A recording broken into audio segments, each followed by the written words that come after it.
बताओ एहो पड़ोसी न काम चलाओ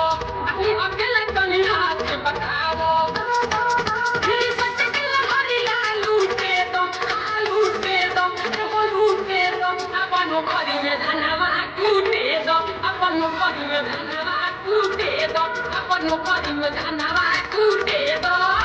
एहो पड़ोसी न काम चलाओ तू अकेले तनी हाथ बताओ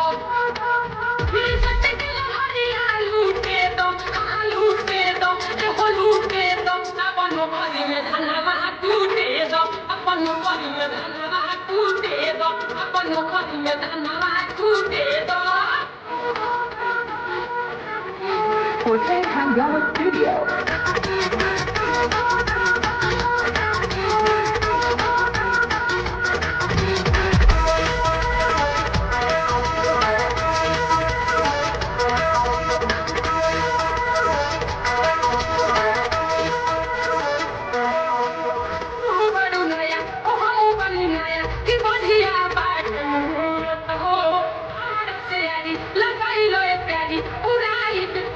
जरूरत हो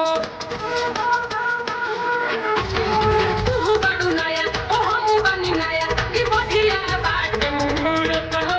हमारे से यारी लगाई लो ये प्यारी खुदाई को तोहर जरूरत हो तू दिल के कोने को सना झूठे तुम कहाँ झूठे तुम हो झूठे तुम अपन खरी में धनवा झूठे तुम अपन खरी में धनवा झूठे तुम अपन खरी में धनवा झूठे तुम